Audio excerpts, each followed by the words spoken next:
சொல்லுவா இல்லையா 21 தலைமுறைன்னு. அதனால வதம் பண்ணல. மகாபலி வந்து சிரஞ்சீவி ஆக்கிட்டார். அவர் வந்து டோட்டலாவே அசுரர்களுக்கு சப்போர்ட் பண்ணிட்டு இருந்தா. அவரோட பை நேச்சர் வந்து சில விஷயங்கள் வந்து பிரகலாதனோட குவாலிட்டி இருந்தது, அதையும் மறுக்க முடியாது. பிரகலாதனோட சில அந்த இம்பாக்ட்னு சொல்லுவா இல்லையா, அந்த அவ தாத்தான்னும் பொழுது அந்த ஒரு இது இருந்தது. அதனாலதான் அந்த நம்ம வந்து அவரோட குரு வந்து சுக்கராச்சாரியார் வந்து தானம் கொடுக்காத வந்திருக்கிறது வந்து சின்ன பையன் கிடையாது, வந்து இது வந்து சாக்ஷாத் ஸ்ரீமன் நாராயணன் அப்படின்னும் போது சந்தோஷப்பட்டான். மகாபலிட்ட அந்த அசுரர்கள் ஜெயிக்கணும், அசுரர்கள் தான் எப்பயுமே நம்பர் 1 இருக்கணும், மெயினா இருக்கணும்ன்றதான் நினைச்சவருக்கு. ஏன்னா அவன் நேச்சுரலாவே வந்து அசுர பரம்பரை, அதனால அந்த குணம் இருந்தது. ஆனா இந்த இடத்துல வந்து பிரகலாதனோட அந்த ஒரு இதனால பக்திய மனசுல வச்சுட்டு அந்த தாத்தானால நாராயணன் மேல ஒரு சாஃப்ட் கலர் இருந்தது. ஸோ பெருமாளே வந்து எங்ககிட்ட வந்து ஒரு தானம் வாங்குறாரு அப்படின்னா அவர் பெருமாளவே இருந்துட்டு போட்டோமே, மாறு வேஷத்துல வந்திருக்காரு, சின்ன பையன் மாதிரி வந்துட்டு போட்டோமே. நம்ம ஆனா கொடுக்கறதுக்கு நம்ம கை உயர்ந்து இருந்தா தானே வாங்குற அவர் கை வாங்குவாரு. நம்ம கை உயர்ந்து இருக்கு இல்லையா, அதனால தப்பு இல்லை, அது பெருமாளுக்கு கொடுக்கறது கொடுத்து வச்சிருக்கணும்னாரு. அப்போ அந்த இடத்துல ஒன்றே அவர் உயர்ந்து போனாரு. மற்றபடி அதனால்தான் மகாவிஷ்ணு அவரை வந்து வதம் பண்ணல. வதம் பண்ணாம அவரை வந்து பாதாள லோகத்துல அமைக்கிட்டார். அப்படியே கேரளால இருக்கிற மக்களோட நம்பிக்கை அவரை வந்து வருஷத்துக்கு ஒரு தடவை வந்து இது மாதிரி திருவோணம் போது, ஆவணி மாசம் திருவோணம் போது நட்சத்திரம் போது அவர் தன்னோட தேசத்துக்கு வந்து மக்களை பார்ப்பாரு அப்படின்னு. ஆக்சுவலா பார்த்தா அன்னைக்கு வந்து வாமன ஜெயந்தி, வாமன அவதாரமான திரிவிக்ரம அவதாரமான மகாவிஷ்ணுவை தான் நம்ம நினைக்கணும், மகாவிஷ்ணுவை பூஜை பண்ணணும். அது ரொம்ப முக்கியமானது. ஏன்னா பிரகலாதனும் அதுக்குதான் சந்தோஷப்படுவார். நரசிம்மருக்கு பக்தி பண்ணியிருந்த பிரகலாதனும் அன்னைக்கு பெருமாளை உபாசனை பண்ணா சந்தோஷப்படுவார். சோ அந்த மாதிரி ஓங்கி உலகளந்த உத்தமன் தான் தன்னோட 3 அடினால அப்படி ஒரு இந்த கதை எல்லாத்துக்கும் தெரியும். மகாபலி வந்து எங்க 3வது அடி வைக்கிறது, வானத்தை ஒரு அடி பூமி ஒரு அடி அடிச்சு அடங்க ஒரு ஸ்டெப்ஸ்லயே முழு பூமியும் அளந்தார், ஒரு ஸ்டெப்லயே முழு வானத்தையும் அளந்தார். இன்னொரு ஸ்டெப் எங்க வச்சுக்கிறேன்னா என் தலையில. ஏன்னா நான் வந்து அவரோட கர்வத்தை தான் பங்கம் பண்றதுக்கு அங்க வந்தார், வதம் பண்றதுக்கு வரல மகாவிஷ்ணு. அதுக்கு கஷ்யபருக்கும் அதிதிக்கும் அவளுக்கு ஏற்கனவே பாத்தீங்கன்னா கஷ்யபர் அதிதி வந்து முன்னாடியே ஒரு ஜென்மத்துல அவர் நல்ல புண்ணியம் பண்ணி பெருமாள் கிட்ட, அதான் நான் முன்னாடி எப்பயுமே சொல்லுவேன், ஒரு மகான் பூமியில பிறக்கிறதோ இல்ல பகவானே வந்து பூமியில பிறக்கிறதோ அது வந்து நல்ல தபஸ் பண்ணவாளுக்கு தான் வந்து அந்த மாதிரி வந்து மகான் வந்து பிறப்பான். அவன் இந்த ஜென்மத்துல அந்த ஹஸ்பண்ட் வைஃப் தபஸ் பண்ணிருக்கணும், இல்லாட்டி முன் ஜென்ம தபஸாத அவளுக்கு இருக்கும்.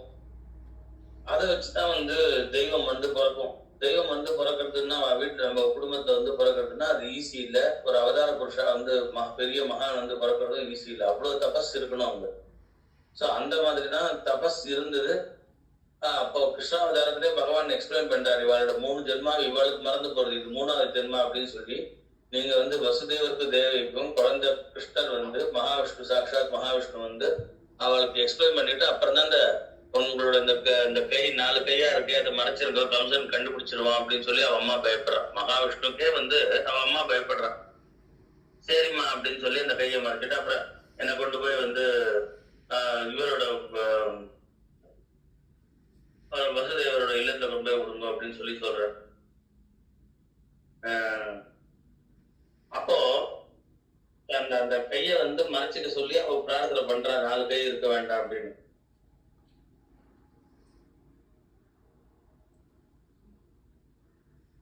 நந்தகோபுர இல்லத்துல, சாரி நான் வசுதேவன் வாய் தவறி சொல்லிட்டேன், அதுக்காதான் ஒரு செகண்ட் பிரேக் இது பண்ணேன். நந்தகோபுர இல்லத்தை கொண்டு போய் விடுங்கன்னு சொல்லி பகவான் சொல்றார்.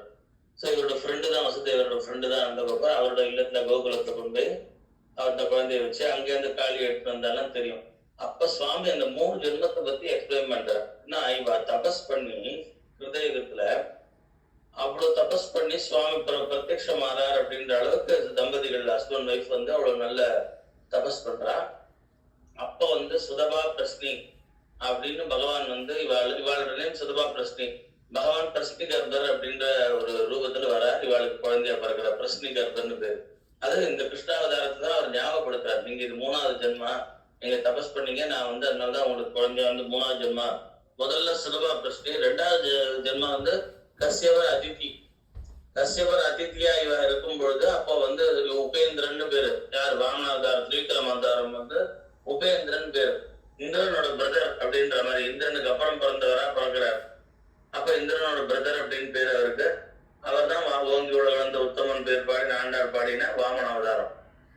ஸோ அப்படி வந்து பிறகுறார். 3வது அவதாரம் தான் அவளுக்கு வந்து பார்த்தீங்கன்னா இந்த வசுதேவர் தேவகி. ஸோ அப்பதான் பகவான் அவளுக்கு எக்ஸ்பிளைன் பண்றேன், உங்களுக்கு இது 3 ஜென்மாவாயாச்சு, நீங்க தபஸ் பண்ணி கேட்டதுனால நான் இந்த 3வது ஜென்மால உங்களுக்கு வந்து குழந்தையா வந்து இப்படி பிறக்க போறேன், இப்ப பிறந்திருக்கேன் அப்படின்னு சொல்லி சொல்றேன். அப்போ ஒரு தபஸ் இல்லாம எதுவும் இப்போ நம்ம இப்ப இந்த காலத்துல ஒரு பணம் இல்லாம ஒரு கடையில போய் ஒரு பொருளும் வாங்க முடியாது. எல்லாத்துக்குமே பணம் வேணும், இல்ல காடை அது கழிக்கணும், எல்லாத்துக்குமே அப்படின்ற மாதிரி நமக்கு வந்து முக்கியமா தபஸ் இருந்தா தான் தெய்வமே நமக்கு வந்து கூட துணையா இருக்குது. எல்லாத்துக்குமே தபஸ் தேவை. அதனால தபஸ் தபஸ் தபஸ் தபஸ்வா தியாய நிரதம் தபஸ்வி வாக்விதாம்பரம் நாரதம் பரிபப்ரச்ச வால்மீகி முனி புங்கவம்னு எப்படி நம்ம தபஸை பத்தி சொல்றாரோ இவர் வால்மீகி, அந்த மாதிரி தபஸ் தான் பகவன் நாமா தான். அது ஒன்றுதான் வந்து இறைவனை நம்மள கொண்டு போய் சேர்க்கும், இறைவன்ட்டு போய் சேர்க்கும். இந்த மாதிரி இந்த பகவான் இப்படி வந்து பிறக்கிறார். அப்போ கஷ்யபருக்கும் அதிதிக்கும் பிறக்கிறார் வாமனா. இது 2வது அவளோட பர்த்ல 3 பர்த் அவருக்கு பிள்ளையா வரும்போது. அப்போ கஷ்யபர் வந்து யாரு உங்களுக்கே தெரியும், காஷ்யப ரிஷி. கஷ்யப ரிஷி வந்து அவருக்கு அதிதிக்கு பிறந்தவா தான் தேவர்கள், கஷ்யபருக்கு தித்திக்கு பிறந்தவா அசுரர்கள். கஷ்யபரோட வந்து அப்புறம் கத்ரு, அப்புறம் வந்து வினதைன்னு சொல்லி மனைவிகள் இருக்கா. வினதைக்கு பிறந்ததெல்லாம் பறவைகள். அந்த நம்ம கருடன் வந்து கஷ்யபர் வினதைக்கு பிறந்தவா தான். கஷ்யபர் கத்ருக்கு பிறந்ததுதான் இந்த நாகர்கள், பாம்பு வாழலாம். அப்ப அந்த மாதிரி கஷ்யபர் தான் வந்து பெரிய ஒரு மகர்ஷி. அவருக்கு இத்தனை வம்சத்தை விருத்தி ஏற்படுத்துறாரு. அப்படி இருக்கும் பொழுது அந்த கஷ்யபரோட கருட பகவானே கஷ்யபரோட பிள்ளைதான், சூரிய பகவான் கஷ்யபரோட பிள்ளைதான், தேவேந்திரன் கஷ்யபரோட பிள்ளைதான். அப்படி இத்தனை ஒரு மகான்கள்லாம் பிறக்கும் பொழுது, இவ்வளவு பெரிய உயர்ந்தவா பிறக்கும் போது அவளை எல்லாரோட உயர்ந்ததா சாட்சாத் ஸ்ரீமன் நாராயணனே வந்து ஸ்ரீமன் நாராயணனே கஷ்யபருக்கு அதிதிக்கும் குழந்தையா பிறக்கிறார். அப்போ இவ தபஸ் பண்ணினதுனாலதான் இந்த மாதிரி ஒரு உயர்ந்ததான இறைவனே வந்து பிறக்கிறார். அப்படி தபஸ் பண்ணிருக்கான்.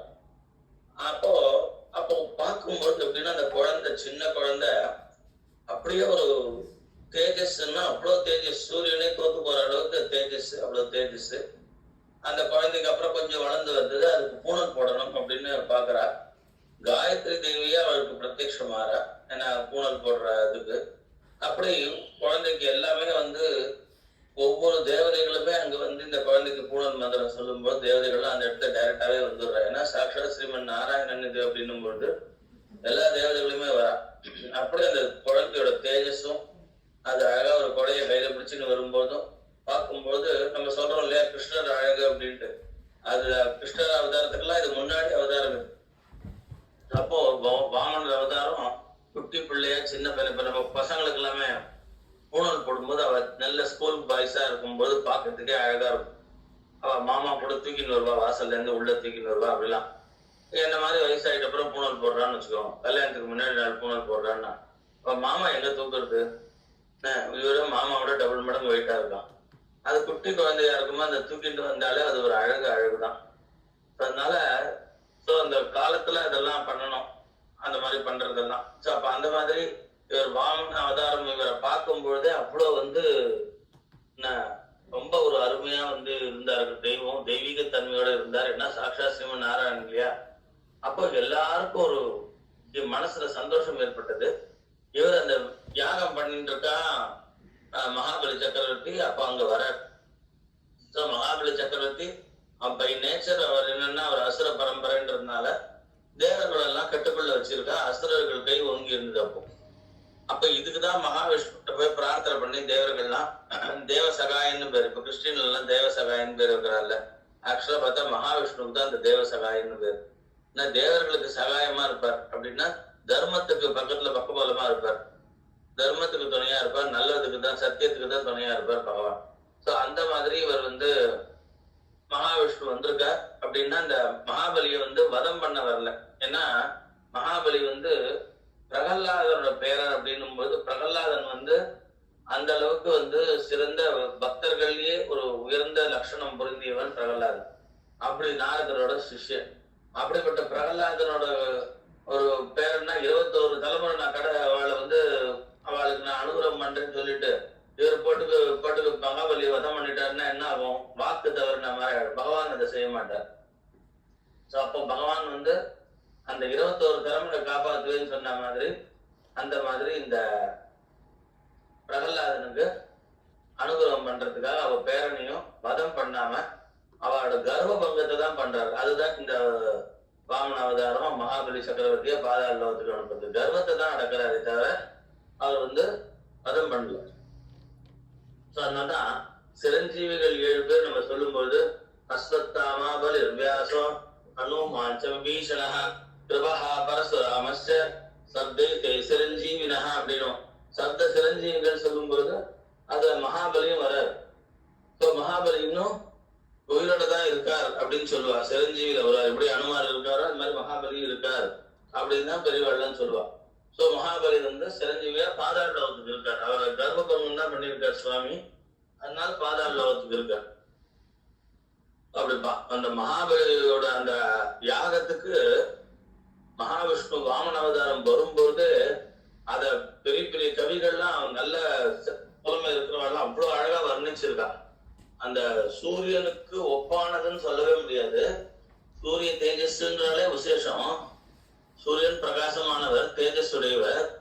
ஆனா பல மடங்கு சூரிய தேஜஸோட இருக்காரு. ஏன்னா சூரியனுக்கு இவர் கூட பிறந்தவரா அந்த இடத்துல வந்திருக்காரு கஷ்யபருக்கு. ஆனா இவர் சாதாரண சூரியனோட தேவர்கள்ல ஒரு ஆள் இல்ல. இவர் யாருன்னா தேவர்களுக்கெல்லாம் தலைவரான, தேவர்கள் எல்லாம் போற்றக்கூடிய, தேவர்களை பூஜிக்கக்கூடிய சாட்சாத் ஸ்ரீமன் நாராயணன். அதனால அவரோட முகப்பொழிவு அப்படி இருந்துதான். எல்லாருமே இப்ப நம்ம ஆதிசங்கரர் வந்து அந்த அங்கம் ஹரே பலக பூஷண மாஸ்திரத்தின் கனகதாராஸ்தவம் சொல்லும் போது அப்ப ஆதிசங்கரோட முக வர்ணனை பண்றார். அந்த அம்மா வந்து அந்த நெல்லிக்கனிய உள்ள இருந்து எடுத்துன்னு வராள், அழுகி போன நெல்லிக்கைய. ஆனா இதை போய் நமக்கு போடுறமே, இதை விட வேற வீட்டுல கொடுக்கறதுக்கு ஒண்ணும் இல்லையான்னு அழுதுண்டே ஓடுறான். சோ இவளோட மன ஓட்டத்தை வந்து புரிஞ்சுட்டார். சோ இவ கஷ்டம் போகணும்னு சொல்லி இந்த குருவருள் இருந்தா திருவருள் இருக்கும்னு. திருன்னா யாரு? சாட்சாத் மகாலட்சுமி. குருன்றவர் இங்க ஆதிசங்கர பகவத் பாதா. சோ அவரோட பிளஸ்ஸிங்ல அவளுக்கு வந்து திருவருளான மகாலட்சுமி ஆசீர்வாதம் அங்க கிடைச்சது. அவளோட ஏழ்மை போச்சு, அவளுக்கு செல்வம். அது வந்து ஒரு நெல்லிக்காய் நான் எடுத்து போட்டோமா, நான் வந்து எங்க வீட்டுல ஷோகேஸ்ல வச்சு நான் பிரார்த்தனை பண்ணதுனால எனக்கு நெல்லிக்காய் கிடைச்சது. அதுதான் வந்து இவெல்லாம் வந்து இப்ப பணக்காரர் ஆயிட்டா, கஷ்டப்பட்டலாம் அப்படின்னு அவர் ஏதாவது ஒண்ணு எடுத்து போனாரோ அப்படியே கடந்து போயிட்டே இருந்துட்டார். ஆதிசங்கர் பகவத்தாருக்கு இது தேவையில்லை. ஒரு 4-5 நெல்லிக்காய் நான் வாங்கிட்டு, அம்மா இந்த தங்க நெல்லிக்காய் நீ வந்திருக்கு, என்னாலதான் இப்ப நடந்தது, இந்த வீட்டுல பொழிஞ்சு போச்சு, அப்படியே கோடி எக்கச்சக்கமான தங்க நெல்லிக்காய் பொழிஞ்சிட்டு அது 4 வாங்கிட்டு வந்தேன், வந்து அம்மா உன்னையும் வச்சுக்கோமா ஆரி அம்மான்னு கொடுத்தாரோ? இல்ல, அதெல்லாம் ஆதிசங்கர் பகவத் பண்ண மாட்டார். நம்மள இருந்தா பேக்கெட்ல 4 எடுத்து வாங்கிட்டு வரும். சோ அந்த மாதிரி நமக்கு எங்க தங்க நெல்லிக்காய் பொழிய போகுது, அப்புறம் அதை பாத்துக்கலாம். சோ அந்த மாதிரி அந்த வெல்கம் வந்தனா, வெல்கம் வெல்கம் பட்டு, வெல்கம் கேட்டு இருக்கியாமா வந்தனா? வெல்கம். வாமா வாமா. நேத்து அந்த நம்ம திருவோணம் அந்த பெருமாளோட திருவிக்ரம அவதாரம் மகாபலி சக்கரவர்த்தி அந்த இதை பத்தி சொல்லிட்டு இருக்கேன். Very good very good. இந்த குழந்தை வந்து ஃபர்ஸ்ட் டேன்றதுனால இன்ட்ரோடியூஸ் பண்றேன். இந்த குழந்தை வந்து அவ வந்து சின்ன வயசுல எங்கிட்ட கிளாஸ்க்கு வந்தவோ அப்போ விஸ்மாமிடத்துல இருந்தா. இப்போ அவ வந்து அதுக்கப்புறமே அவளுக்கு ஏதோ ஒரு சூழ்நிலை அவ வந்து பெங்களூர் போயிட்டா சின்ன வயசுலயே. அதுக்கப்புறம் இப்ப வரைக்கும் வந்து என் மேல ஒரு பிரியமும் என் மேல ஒரு அன்பும் வச்சுட்டு மறக்காம இருக்கா குழந்தை.